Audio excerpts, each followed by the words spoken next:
everybody else. Today I am revisiting the Alfa Romeo 4C, one of the most interesting great butts of the last decade. What do I mean by a great butt? Not simply a car with a curvaceous rear. No. A great butt is one of those cars when someone says to you, hey, have you driven one of those? And you go, yeah, it's great butt. And let's be honest here, there are few companies who do a great butt better than Alfa Romeo. As far as I'm concerned, in that department, they may be matched only by the likes of Maserati.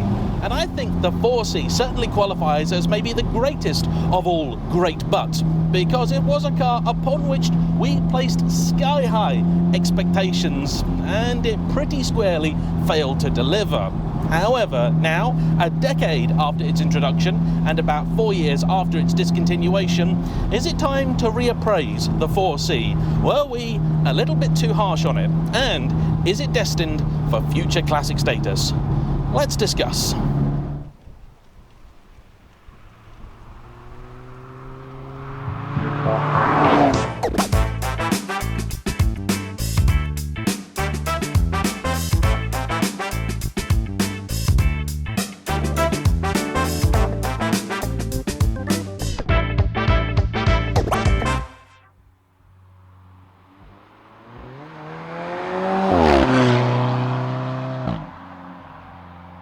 So then, a quick recap. Wind the clock back to just over a decade ago, and the Alfa Romeo lineup was, as ever, doing all right. The 159 and Brera had been retired, being replaced by the likes of the Mito and the Giulietta. They were decent enough cars, but as far as I'm concerned, other than being quite pretty, they really weren't quite good enough. The Mito was trounced really by the then new Mini, and the Giulietta beaten by, well, just about everything. Let's just say a BMW 1 Series, just to rub it in. The Spider had been retired, and even then it looked as if the writing was on the wall for sports cars, because even Mazda with the mighty and evergreen MX-5 had to team up with Fiat in order to produce the 4th generation 5 and the Fiat 124. So then, it's fair to say we were all more than a little bit surprised when Alfa Romeo announced this. Not just a sports car, but a mid-engined carbon fibre tubbed one. Remember, at this point in time, even in the world of the supercar, a carbon fibre tub was a very rare thing indeed, with only the likes of the then very new McLaren 12C and Lamborghini Aventador having one. Ferrari still, to this day, do not sell a series production model with a carbon fibre tub. Fairly early on, it was also made clear this was going to be a car at a much more accessible price point than those as well. And this naturally caught the attention of many, including motoring journalists who were very, very excited at the idea of an Alfa Romeo that might actually be good, and the likes of Lotus owners for whom the Elise was now beginning to feel a little bit too old, and the Evora simply too big and unwieldy. I know there were always those who were disappointed with the sole powertrain offering, a 1.75 litre turbocharged 4-cylinder mated, perhaps more controversially, to a 6-speed twin clutch. Though technically speaking closely related to the engine in the Hot Giulietta of the time, the 1.75 seen here was actually quite a different beastie, being made largely out of aluminium, making it quite a bit lighter than the Giuliettas, which then in turn got this version of the engine along with the 6-speed twin clutch. The peak power figure of 240 horses made it just about equivalent to the pokiest Elise of the time, though the torque figure of 258 pound-foot made it in practice quite a bit more potent. This being turbocharged also meant that people knew they weren't likely going to be stuck with just 240 horsepower either. But you see, none of that really mattered, because as soon as we saw the car, I think it's fair to say that just about anybody and everybody with a pulse fell in lust. This was a sensational car, and for me passes the most crucial test of any sports vehicle. You look at it and you want it. But as soon as it was delivered, there were problems.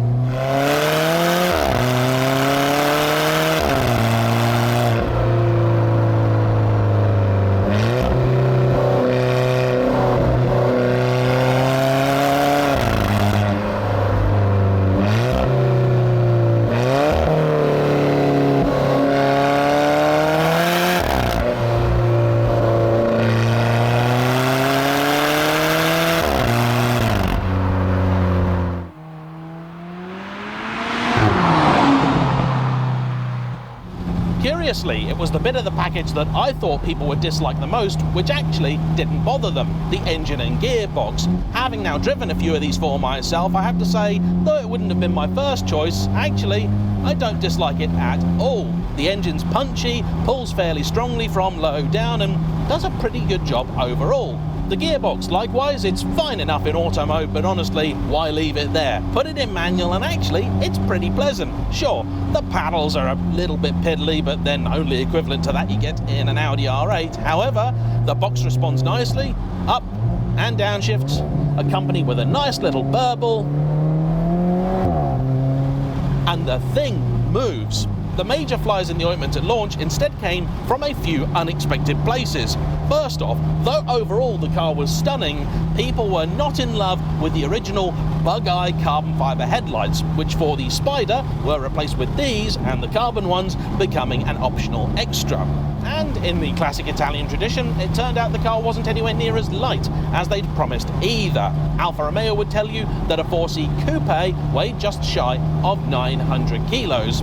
In fact, you can add another 100 kilos to that. And the same goes for the Spider, which they claimed was about 940 kilos, and in the real world is actually about 1,040 or 50, depending on how you weigh it and how you've spec'd it. The part of this car that received the most complaints, though, the steering. And that really was a surprise, because one of the things that had got people so excited about the 4C is that, like a Lotus Elise, it has no power assistance whatsoever. And people automatically assumed that meant it would be very good, when in reality the car at launch didn't have that subtleness, that texture of steering that you get with, say, an Elise, but it did have the rather unpleasant characteristic of, at just about any given opportunity, wanting to drag you into any and every hedgerow that it could find. The first time I ever drove a 4C, it was one much like this, a white Spider, and I can confirm the rumours of the steering being somewhat wayward are not exaggerated. It was, well, terrifying on occasion. Turning circles crap as well.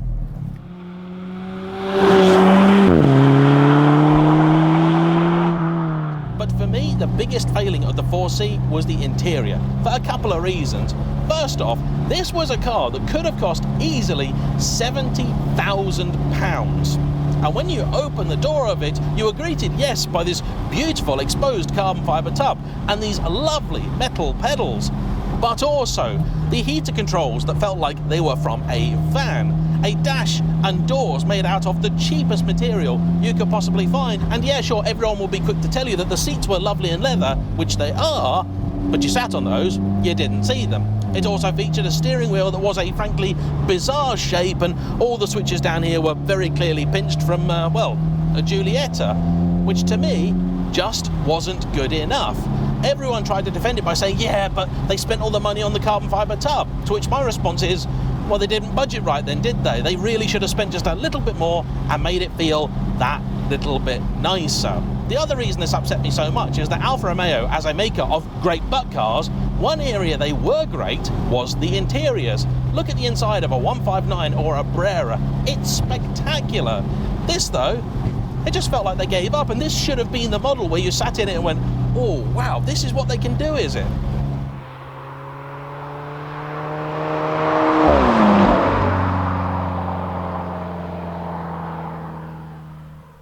The other thing that held this car back, not the piddly boot, which really, even by Elise standards, is a joke. This one's taken up entirely by the soft top roof, but Alfa Romeo dealers themselves, which I think are some of the worst out there for what you'd still consider a sort of mainstream brand. The Coupe 4C had been announced in 2013, and it was followed 2 years later by the Spider. So when I was looking for a new car in early 2016, one of these was very much on my shopping list, because it was priced roughly equivalent to the Lotus I was looking at, so I knew it was in budget, and it was going to be something a little bit different.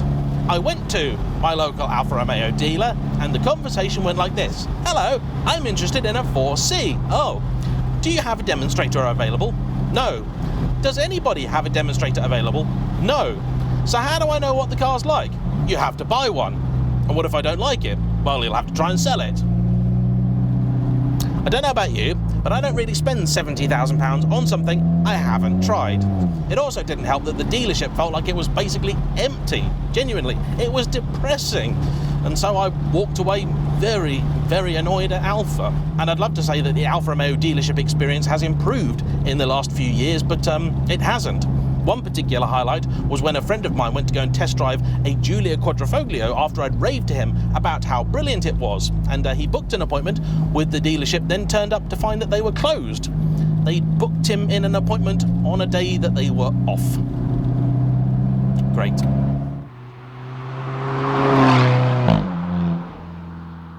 And then years later, when I did eventually get to drive a 4C, my opinion was at the time, yeah, it's decent, but glad I didn't buy one.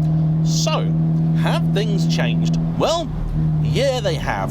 The car I'm driving today was brought to me by a lovely chap called Dale. It is a 2017 Alfa 4C Spider 50th anniversary.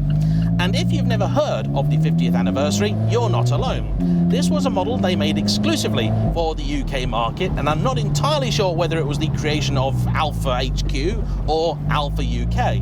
In any case, it was of such importance to them that I scoured the Alfa Romeo media website for a press release on it so I could tell you exactly what it entailed, and there's nothing. Not a sausage. What I've pieced together thus far is that this was a machine built to celebrate 50 years of the Alfa Romeo Spider. And I'm not sure whether that's the Spider full stop or the Spider in the UK. But anyway, that's it, and that's why these are all Spiders. You can have them in one of 3 colours, white, red or yellow, which is fine because it looks fantastic in all of them. And it essentially gave you a whole bunch of nice optional extras. So you've got a bit of carbon fibre outside, including the intake over there, which is on only the one side of the car. You've got the carbon fibre surround here, some other carbon fibre bits too. We think there might be a sports exhaust. It sounds okay, but honestly, Dale is just not certain on that one. He looked and just couldn't find out anything. I'm fairly sure this does not have the race chassis option, which came with stiffer setup, and actually it rides pretty much okay. I'll get onto this in a bit. A couple of changes that I do really appreciate though are the leather covered dashboard with red contrast stitching and the carbon fibre surround for the now very, very basic and slightly old-fashioned display that you get here. These two, between them, really lift this interior quite a bit. In fact, all you need to do now is cover this in a bit of matching leather and you'd have the interior that I think you could call just about fit for a car that was sold at this kind of price. I believe in America they might actually have always got a leather covered door. I believe it was an option, but here we just didn't. Something airbags, I think. In any case, hopping into this car, I've actually found myself getting on with it more than any other 4C that I've driven. First off, it's been a while since I've experienced one, and the world has changed a lot in that time. But still, it remains a drop-dead gorgeous car. Yeah, it's a weird shape. I remember at the time everybody was keen to tell you it's as wide as a Range Rover. I'm not sure that's entirely true. I think maybe wing mirror to wing mirror, it's the same width as a Range Rover, sort of door to door. But in any case, once you're in it, yes, it's wide, but not unmanageably so. It's not terrifying at all. It feels very, very nicely sized for country roads and narrow towns with people in VW Tuaregs that don't know what they're doing. The engine and gearbox, I must also confess, actually I've kind of warmed to them, and like I said, they've never been my first choice, but they do have a bit of character of their own. It's never a car that will sound fantastic, but I really do enjoy driving it. Potentially because I'm pretty sure this car has had one of the Alfa Works handling upgrades. They are a specialist that have been going for a very long time, and in recent years they've become particularly well known for their tweaks to the 4C, which have helped improve and tame its wayward handling. You see, at no point at all today has the 4C tried to take me off the grey bit. And I can only imagine that's because somebody at some point has taken this car to Alfa Works and got them to wave their geometry wand over the car and fix its wayward nature. And I am also led to believe by all that have dealt with them that Alfa Works are just a great bunch of people really dedicated to helping the Alfa Romeo community. And it's people like them that'll get people like me into a car like this. The steering still doesn't have the dexterity or the balance of an Elise, and the chassis doesn't have the poise or the suppleness of an Alpine A110. But it still works, it's still entertaining. If you prefer your cars to be a little bit more raw, this is the one for you. But the bigger point I want to make here is that clearly it is possible to fix a few of this car's flaws. Okay, maybe the boot we're always going to be stuck with, but the steering can be solved, the interior can certainly be solved. And then what you're left with is a car that, though still flawed, I think has just about elevated itself beyond being a great butt. At launch, that's how I felt about it, and for the first few years, that's how I felt about it. But I no longer do. And here's the thing, the world has changed. So when this car came out, I moaned because it had a 4-cylinder turbocharged engine which didn't rev that high, it goes to 6 and a bit, and just didn't excite me. But now, a combustion engine on its own with no help, that's interesting, that's different.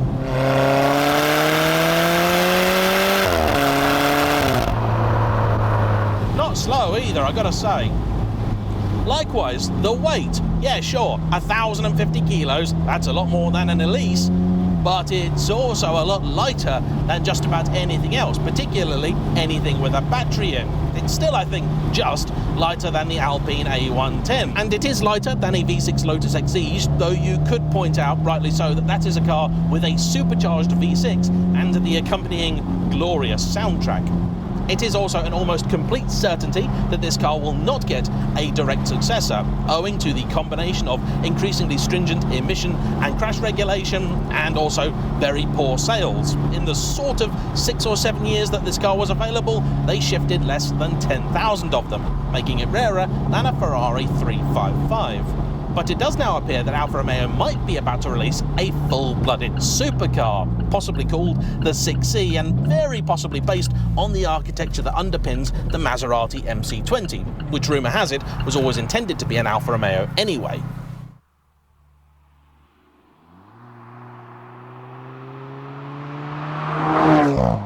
If that is the case, it will almost certainly reignite interest in this car, and I think it does deserve a second chance, because if nothing else, here we have a relatively lightweight, just about the right amount of power car that has no hybrid gubbins, so over the next decades is likely to not cost you too much to keep going, that will be able to be serviced by small independent places like Alpha Works, and is going to be very much one of a kind, but more than that, is still drop-dead gorgeous. In very many ways, I think it doesn't really matter how good or bad it is to drive, it looks spectacular. And to me, that does count for a lot, particularly when it comes to the likes of an Alfa Romeo. So, is it a great butt? Well, it has a great butt. I mean, come on, this is a gorgeous car. But I honestly think maybe now it is just a little bit more. Dale was wise to get this, and if you are thinking of picking up your own 4C, prices start at about 40,000 quid, with the very, very top of the market, low mileage examples at optimistic dealers being about 55 grand, making it roughly equivalent to an Alpine A110, and honestly, I'd be keen to know, where'd your money go? This, that, or an Elise? It'd be a nice choice to have to make. So, that's all from me. I want to say a big thanks to Dale, and as ever, to you for watching. Don't forget to hit the like button, comment down below, and subscribe if you haven't already. I'll see you for the next one. Bye-bye.